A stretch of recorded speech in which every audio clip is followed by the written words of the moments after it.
संदीप कुमार की commerce class में आपका स्वागत है। मटेरियल कॉस्टिंग हमने ऑलरेडी उठाया था। कॉस्टिंग का कॉस्ट अकाउंट्स की बुक में मटेरियल कॉस्टिंग हमारा चैप्टर चल रहा है। मटेरियल कॉस्टिंग की आपको कॉन्सेप्ट क्लियर कर रहा हूँ। हमने economic order quantity tabular method से और नॉर्मल फॉर्मूले के थ्रू किया हुआ है। अभी उसके आगे का जो चैप्टर है उसमें आपको ये बताया जाता है कि लेवल्स कैसे डिसाइड होते हैं, एग्जैक्टली मटेरियल के लेवल्स होते क्या हैं। कि अगर आप स्टोर में या परचेस मैनेजर हैं या आप स्टोर कीपर हैं तो मटेरियल कितना होना चाहिए कि जब आपको रीऑर्डर करना है। क्योंकि अगर आपका प्रोडक्शन यूनिट है, सपोज ये पेन है, 500 से 1000 पेन हम पर डे बनाते हैं, इसका मतलब मेरा रिक्वायरमेंट 500 to 1000 पर डे है। मिनिमम 5000, मैक्सिमम 1000, मिनिमम 500 यूनिट्स हम बनाते हैं और मैक्सिमम 1000 यूनिट बनाते हैं इन अ डे। अगर फुल फ्लैश में मतलब फुल ऑफ कैपेसिटी से या फुल पोटेंशियल से अगर प्रोडक्शन होता है तो 1000 यूनिट बनता है और मटेरियल को डिलीवर करने के लिए टाइम होता है 5 days to 7 days, maximum days है 7। ये क्वेश्चन में नॉर्मली मेंशन होता है हम अगर करते हैं। अगर आप प्रैक्टिकल लाइफ में आप कर रहे हैं तो आपको मालूम होगा कि डिलीवर करने के लिए मिनिमम कितना और मैक्सिमम कितना टाइम लगता है। जैसे अभी हम ये प्रैक्टिकल क्वेश्चन लेते हैं कि हमारी कंपनी 500 पेन पर डे बनाती है या 1000 बनाती है अगर फुल ऑफ पोटेंशियल के साथ हम काम करते हैं हमारे लेबर तो, और 5 days to 7 days लगता है डिलीवर होने के लिए। मटेरियल डिलीवर होने के लिए 5 days to 7 days का टाइम लगता है। अभी हमें क्वेश्चन ये है कि रीऑर्डर मीन्स मुझे ऑर्डर कब प्लेस करना है, क्योंकि कितना ऑर्डर प्लेस करना है ये हमने ऑलरेडी सीख लिया इकोनॉमिक ऑर्डर क्वांटिटी के थ्रू, फॉर्मूले के थ्रू एंड टेबुलर के थ्रू। मुझे पता चल गया कि एट अ टाइम कितना ऑर्डर देना है और ईयर में कितने टाइम मुझे ऑर्डर देना है, नंबर ऑफ ऑर्डर्स।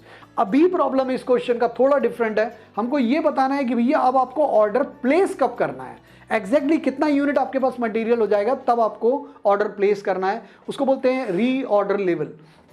अभी ये इतना इंपॉर्टेंट पॉइंट है कि एक दिन भी अगर आपके पास मटेरियल का शॉर्टेज हो गया तो लेबर आ जाएगा, लेकिन उसको पेमेंट अपने को करना पड़ेगा क्योंकि मटेरियल नहीं है तो प्रोडक्शन नहीं करेगा। लेकिन इसमें गलती किसकी हो जाएगी, वो तो डायरेक्टली बोलेंगे कि भैया हमने तो पूरा दिन दिया हुआ है, पूरा आवर्स हमने कंप्लीट किया है हुआ है, तो you have to pay them. जो लेबर हैं उनको आपको वेज पूरे डे का आपको वेजेस देना पड़ेगा irrespective whether they produce or not, because of the reason material is not there.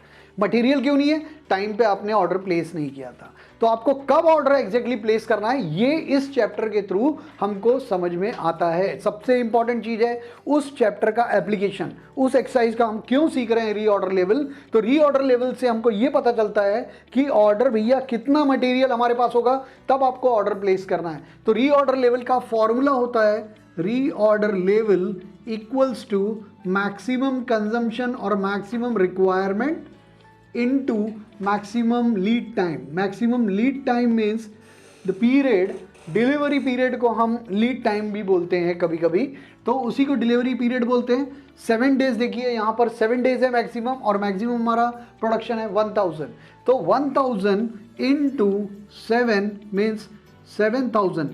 जब मेरे पास 7000 यूनिट्स होगा उसी समय मुझे नए ऑर्डर के लिए ऑर्डर प्लेस कर देना चाहिए, क्योंकि अगर लेबर अपना फुल पोटेंशियल के साथ भी काम करेंगे और मटेरियल आने के लिए मैक्सिमम डेज भी लगेगा तो भी हमारा प्रोडक्शन डिस्टर्ब नहीं होगा। ये रीऑर्डर लेवल का सेंस है, हम क्यों सीख रहे हैं। अभी नेक्स्ट जो होता है वो होता है मैक्सिमम ऑर्डर लेवल। अब maximum level, minimum level, average level, इस तरह के अलग अलग लेवल्स हैं। मैक्सिमम लेवल हम क्या सीखते हैं कि स्टोर के अंदर मैक्सिमम कितना मटेरियल होना चाहिए। भैया क्या ज़रूरत है, आप एक्स्ट्रा भी रख सकते हैं, नो। अगर आप एक्स्ट्रा मटेरियल स्टोर में रख लेंगे तो प्रॉब्लम ये होगा कि आपका कैपिटल ब्लॉक हो रहा है, क्योंकि जब मटेरियल खरीदते हैं और वन शॉट में कुछ अमाउंट आपका इन्वेस्ट हुआ है, ये अमाउंट अगर आप कहीं और इन्वेस्ट करेंगे तो आपको इंटरेस्ट मिलेगा, मतलब आपका अपॉर्चुनिटी कॉस्ट लॉस होगा। तो उस अपॉर्चुनिटी कॉस्ट को बचाने के लिए हम मैक्सिमम लेवल लिखा हुआ है, इस लेवल से ऊपर मटेरियल आपको स्टोर में नहीं रखना है। तो मैक्सिमम लेवल का फॉर्मूला होता है maximum level equals to reorder quantity. अब यहाँ रीऑर्डर क्वांटिटी से सेंस क्या है, तो reorder quantity means economic order quantity, जो मैं ऑलरेडी आपको एक्सप्लेन कर चुका हूँ। Reorder quantity means economic order quantity plus reorder level, जो कि हमने जस्ट अभी फाइंड आउट किया हुआ है। Reorder level means maximum consumption into maximum time.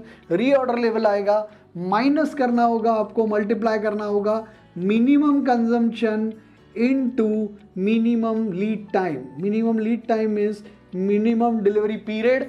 उसके थ्रू मिनिमम, आपको एक बार एक्सप्लेन कर देता हूं पूरा फॉर्मूला है reorder quantity plus reorder level minus minimum consumption into minimum lead time. Suppose मेरा 5000 यूनिट्स है, 5000 units is my economic order quantity EOQ। तो हमें क्या करना है, 5000 प्लस रीऑर्डर लेवल, हमने रीऑर्डर लेवल 7000 पढ़ा हुआ है, 7000 minus minimum consumption that is 500, minimum time 5, so 500 into 5 days that is 2500, 7 + 5 12,000, 12,000 minus 2500। कभी भी 12,000 में 2500 माइनस करना है, पहले 2000 माइनस करिए, 10,000 आएगा, 10,000 minus 500 it is 9,500। This is your maximum level. 9,500 से ज़्यादा unit at a time stock में नहीं होना चाहिए, अदरवाइज आपका अननेसेसरी कैपिटल या कैश ब्लॉक होगा और उसमें आप इंटरेस्ट जो आपका लॉस हो रहा है उस लॉस को बचाने के लिए ये मेथड होता है मैक्सिमम लेवल। इसके बाद मिनिमम लेवल होता है, क्योंकि मैक्सिमम लेवल मीन्स इस लेवल से ऊपर आपको मटेरियल नहीं रखना है, मिनिमम लेवल मीन्स इस लेवल से नीचे एट किसी भी मूवमेंट पे कंपनी में इस लेवल के नीचे मटेरियल नहीं होना चाहिए। एक और लेवल होता है डेंजर लेवल, पर वो एकदम इमरजेंसी, एकदम एक्सट्रीम सिचुएशन में डेंजर लेवल होता है। उस डेंजर लेवल के नीचे तो मटेरियल आना ही नहीं चाहिए, वो एकदम ही क्रिटिकल कंडीशन है। अभी मिनिमम लेवल में आते हैं, तो मिनिमम लेवल का जो फॉर्मूला होता है उसमें हमें वो बहुत ही ईजी है, फॉर्मूले के थ्रू ही है मोस्ट ऑफ द। तो मिनिमम लेवल का फॉर्मूला होता है reorder level, minimum level equals to reorder level, which we had already find out, reorder level minus average consumption into average time, average lead time or average delivery period.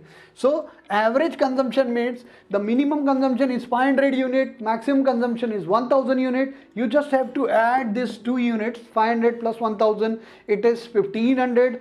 Half of the 1500 is 750. So 750 is average consumption. Average time is 5 days to 7 days. You just have to add this 5 plus 2 12, उसको half कर दीजिए, 6 आएगा, ये 6 से multiply हो जाएगा, minus करना है रीऑर्डर लेवल दैट वाज 7000, इसको आप मल्टीप्लाई करेंगे, 7 6 42, 4200, 5 6 30 मीन्स 4500 एंड 7000 माइनस करेंगे तो पता चलेगा 2500। This is your minimum level.